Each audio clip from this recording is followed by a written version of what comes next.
Buonasera, sono ore notturne, l'illuminazione è quello che è.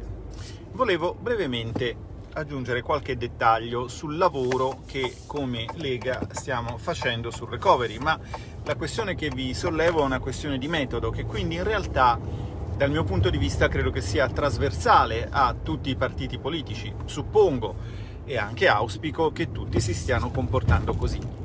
Dunque, come sapete, il recovery è un prestito che ci fa l'Europa e che dovremo restituire, anche nella dimensione cosiddetta a fondo perduto, che equivale ai cosiddetti fondi europei. In quel caso sono soldi che noi diamo all'Europa col bilancio europeo e l'Europa ci ridà indietro. Ma insomma, che vengano ripagati o prima o dopo, questi soldi per noi sono a saldo quasi nullo o negativo, ma il punto non è questo. Menziono l'Europa non tanto per far capire che non è una erogatrice netta, insomma, quanto per far capire una cosa banale.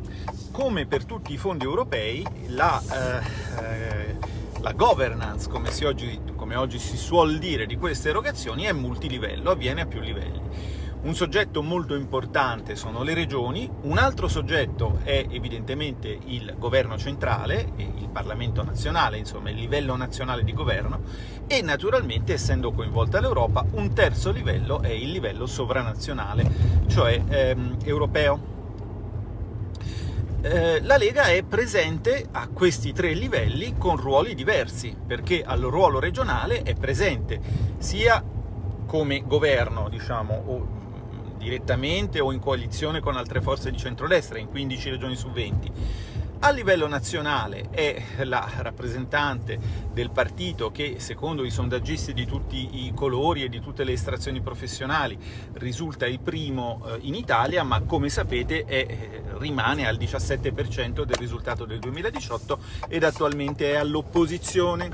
In Europa è altresì, come sapete, all'opposizione, quindi a livello regionale è prevalentemente al governo, è prevalentemente in maggioranza, a livello nazionale è decisamente in minoranza e a livello europeo è di poco in minoranza e quindi all'opposizione. Naturalmente i tre livelli di governo e i due diversi ruoli esigono che si faccia un lavoro diverso. Partirei dal basso, mi sembra opportuno farlo, cioè dal punto più a contatto con i cittadini. A livello regionale, che cosa sta facendo la Lega? Dunque, innanzitutto credo che voi dobbiate sapere che esiste una cabina di regia che è stata istituita all'interno della conferenza delle regioni per relazionare le regioni con il CIAE, che è il Comitato Interministeriale per gli Affari Europei, che è un comitato il cui diciamo dominus in qualche modo è il ministro Amendola del Dipartimento degli Affari Europei. E che cosa c'entra il ministro Amendola? Il ministro Amendola ovviamente c'entra perché si tratta di parlare di fondi europei. E che cosa c'entrano le regioni? Beh, le regioni c'entrano perché da un lato conoscono il territorio, quindi sanno che cosa serve per rimettere in piedi questo paese, e dall'altro perché le regioni sono dei soggetti attuatori che spesso vengono coinvolti nella realizzazione dei progetti europei, tant'è che dalla logica dei PON, dei progetti nazionali, si è passati col passare del tempo alla logica dei POR, cioè dei progetti regionali, quindi sono coinvolte le regioni come soggetto erogatore intermedio di queste risorse. Allora, la Lega è presente in questa cabina di regia, di cui ha la presidenza, perché la cabina di regia vede come, diciamo, esponente di contatto e rappresentativo, come presidente, Donatella Tesei, che è della Lega, era una mia collega senatrice, adesso è presidente della regione Umbria. È una cabina di regia che comprende 4 regioni, 2 di destra e 2 di sinistra, quelle diciamo di centrodestra, visto che bisogna mettere la parola centro, ma questo complica le cose perché a quanto pare un centro non c'è, ma insomma comunque facciamo contenti i giornalisti, parliamo come loro, così capiscono. Allora, quella di centrodestra, le regioni di centrodestra coinvolte sono l'Umbria già menzionata e la Lombardia. Le regioni di centrosinistra sono l'Emilia Romagna con il presidente Bonaccini e la Campania con il presidente De Luca. 2 regioni di destra e 2 regioni di sinistra. Il governo, per non far torto a nessuno, non ha ascoltato nessuno, ma questo è un altro discorso. A quel livello i nostri amministratori, quindi anche quelli di centrodestra, stanno facendo un lavoro assolutamente professionale, scrupoloso, rigoroso, di aderenza alle linee guida che il governo ha emanato e che ci hanno visti in posizione di astensione a livello nazionale, perché quella roba tutto green e distintivo non ci convinceva molto e volevamo vedere i progetti e volevamo soprattutto vedere se il governo ascoltava le voci del territorio, le voci delle associazioni di categoria. Comunque le linee erano quelle e naturalmente con grande senso istituzionale i nostri amministratori hanno lavorato per produrre dei progetti che sono stati già all'inizio di novembre, insomma, poi con successivi valutazioni all'interno delle commissioni della conferenza delle regioni, insomma da dicembre da inizio dicembre il governo ha questo pacchetto e non ha dato nessun feedback alle regioni, che voglio dire a quel livello si sono adoperate, hanno quindi proposto cose green, cose digital, cose sustainable, cose inclusive, tutte queste cose che piacciono molto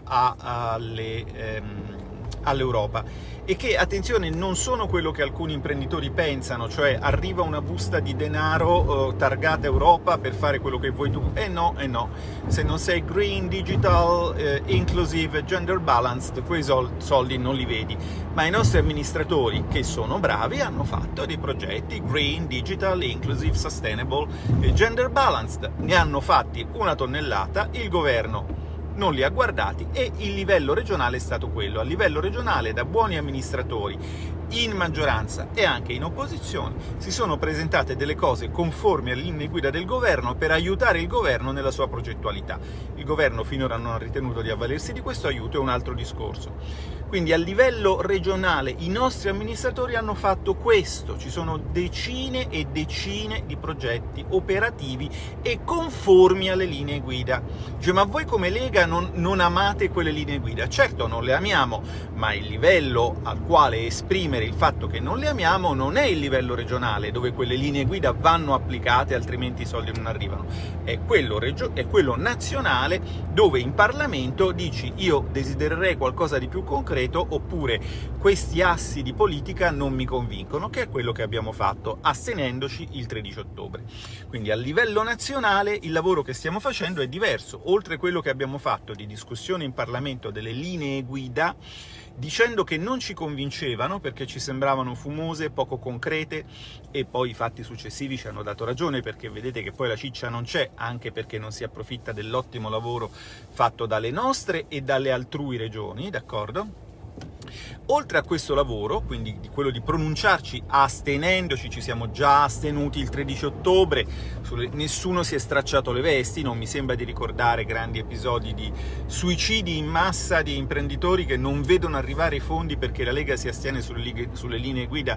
Io non ne ho visti, non ne auspicavo e sarebbero stati del tutto immotivati, perché anzi il nostro è un richiamo alla concretezza che sono sicuro non potrà che riscontrare un grande e positivo eco nella classe imprenditoriale, perché è ovvio che questa fuffology a base di slogan non è quello che per gli imprenditori che conosco io, magari sono un campione ristrettissimo, non si sentono tanto rassicurati dalla fuffology.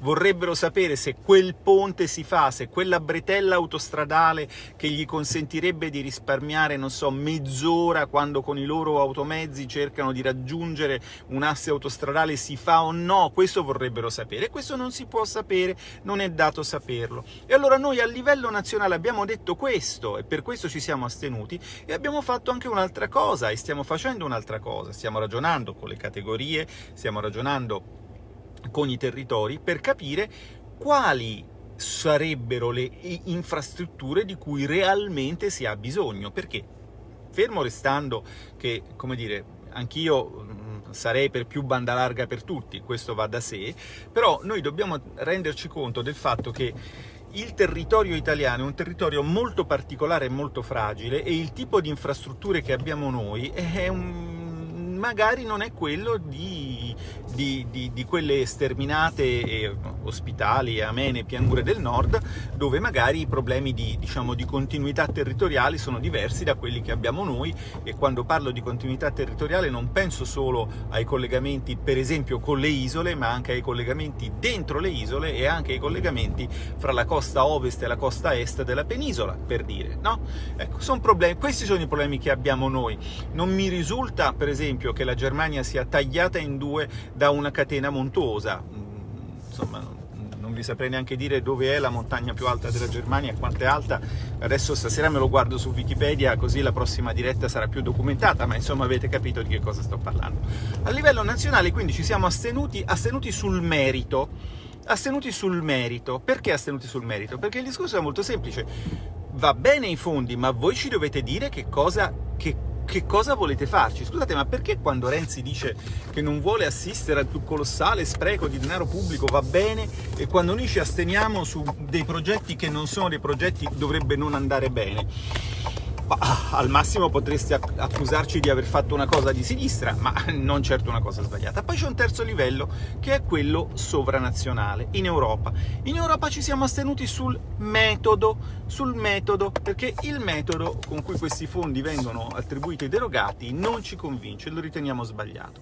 Lo riteniamo sbagliato in particolare che si vincolano i fondi di questo tipo a delle condizioni di tipo macroeconomico. Voglio ricordarvi, e lo ricordo per esempio agli imprenditori, che l'Italia ha infranto le regole europee sul deficit platealmente in due circostanze, tutte e due indipendenti dalla cattiva o buona volontà dei governi e degli italiani, cioè quando ci fu la crisi Lehman nel 2008 e quando ci fu l'anno scorso la crisi del Covid. Quelli sono stati due massicci e plateali sfondamenti del rapporto deficit-PIL. Ecco, a noi di andare a votare positivamente un documento che dice che se tu sfori il 3% di deficit PIL potrebbero esserti sospesi i pagamenti dei prestiti, d'accordo? E quindi che va a inserire nel 2021 le regole del patto di stabilità del 1997, che nel 2020 è morto senza rimpianti, quelle regole che tutti dicevano di voler cambiare, sinceramente non sarebbe stato coerente con la nostra storia, non sarebbe stato prudente e non era nell'interesse del paese votare a favore di una roba simile. Ci siamo astenuti, il regolamento è passato in carrozza, così quelli che sono convinti di aver fatto una cosa buona a votare le regole dell'austerità nel 2021, quando dovesse andare storto qualcosa, saranno messi di fronte alle loro responsabilità. Se li volete sapere, sono sul mio canale Telegram, c'è la scheda di votazione. Così almeno uno può ringraziare, grazie, ti ringrazio per aver fatto questa cosa che secondo me è importante, oppure può tenerla da parte e può dire: guarda, ti ricordo che se oggi ci viene chiesto di tagliare le pensioni è perché tu nel 2021 hai votato sta roba qui. Perché la politica è anche responsabilità, bisogna sapere chi fa cosa e perché. Vi ho detto che cosa abbiamo fatto e vi ho anche detto perché, e con questo vi saluto.